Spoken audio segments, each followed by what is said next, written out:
নমস্কার। লোরেন কে লিয়ের বই আনফরগেটেবল প্রেজেন্সের মূল ভাবনাগুলো নিয়ে আলোচনায় আপনাদের স্বাগত। চলুন দেখি, শুধু ভালো কাজ করলেই তো হয় না, কিভাবে নিজের একটা পরিচিতি তৈরি করা যায় যা আপনাকে ক্যারিয়ারে তরতর করে এগিয়ে নিয়ে যাবে। এই কথাটা কিন্তু একদম সত্যি, তাই না? বইটাও ঠিক এই সমস্যাটাকেই তুলে ধরেছে। আচ্ছা, এমনটা তো অনেকের সাথেই হয়।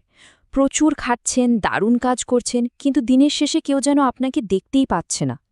কারণটা হলো, শুধু ভালো কাজ করলেই আজকালার মানুষ মনে রাখেন। তাহলে নিজেকে একবার জিজ্ঞেস করে দেখুন তো, কর্মক্ষেত্রে আপনাকে কি সবাই একজন ভালো কর্মী হিসেবে চেনে, নাকি এমন একজন হিসেবে চেনে যাকে ভোলা কঠিন? এই দুটো পরিচয়ের মধ্যে কিন্তু অনেক তফাৎ, আর এটাই আমাদের আজকের আলোচনার একেবারে কেন্দ্রবিন্দু। আচ্ছা, চলুন তাহলে প্রথম পর্বটা শুরু করা যাক।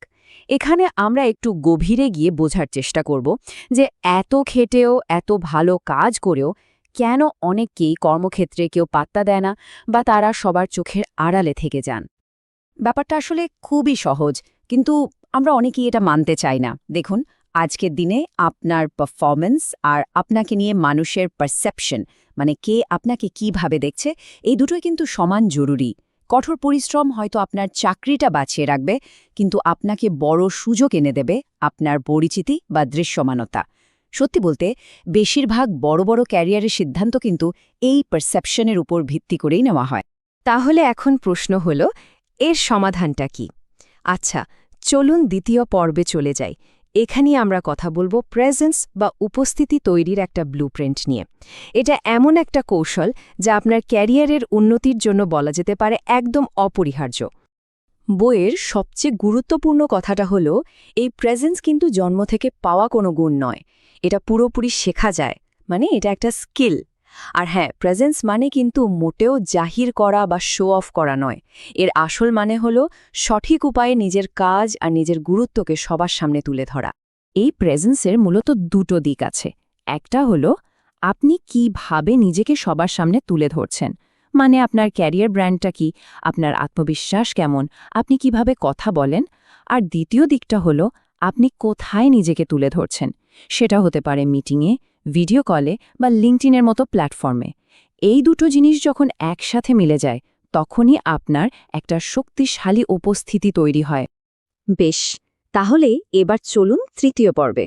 এখানে আমরা দেখব যে প্রফেশনাল লাইফের কোন কোন গুরুত্বপূর্ণ জায়গায় এই প্রেজেন্সটা তৈরি করতে হয় আর কিভাবে করতে হয়। প্রথম ক্ষেত্রটা হলো আপনার কেরিয়ার ব্র্যান্ড। এটা কি জিনিস? সোজা কথায়, আপনি যখন রুমে থাকেন না, তখন মানুষ আপনাকে নিয়ে কি বলে। আপনার ব্র্যান্ড হলো আপনার নির্ভরযোগ্যতার আরেক নাম। এটা তৈরি হয় আপনার কাজের প্রমাণ, আপনার ব্যক্তিত্ব আর আপনার ধারাবাহিকতা দিয়ে। ধরুন, অফিসে যখন কেউ বলে, আরে এই কাজটা ওকে দিয়ে দাও, ও ঠিক করে ফেলবে, এই যে বিশ্বাসটা, এটাই আপনার ব্র্যান্ড। দ্বিতীয় ক্ষেত্রটা হলো ভিডিও। দেখুন, এখনকার এই ভার্চুয়াল যুগে ভিডিওকে ভয় পেয়ে গুটিয়ে থাকলে কিন্তু একদম চলবে না। ভিডিওকে ভয়ের চোখে না দেখে এটাকে একটা সুপার পাওয়ার হিসেবে ভাবতে হবে, কারণ এর মাধ্যমে খুব দ্রুত মানুষের সাথে বিশ্বাস আর সম্পর্ক তৈরি করে ফেলা যায়। আর ৩ নম্বর ক্ষেত্রটা হলো আত্মবিশ্বাসের সাথে কথা বলা। দেখুন, আত্মবিশ্বাস মানে কিন্তু গলা উঁচিয়ে কথা বলা নয়। আত্মবিশ্বাস মানে হলো গুছিয়ে এবং স্পষ্টভাবে কথা বলা। আর এই স্পষ্টটা আসে একটা নির্দিষ্ট কাঠামো বা স্ট্রাকচার মেনে কথা বললে। এতে আপনার নিজেরও উদ্বেগ বা অ্যাংজাইটি অনেক কমে যায়।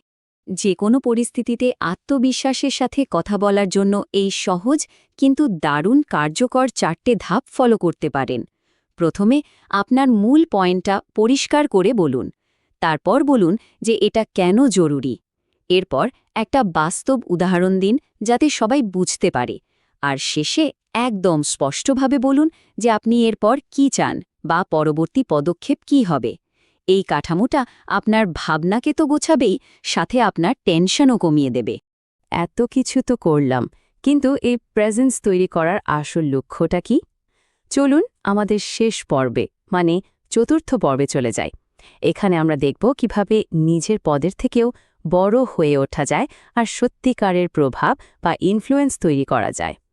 একটা কথা মনে রাখতে হবে, সত্যিকারের প্রভাব কিন্তু ক্ষমতার জোরে বা পদের জোরে আসে না।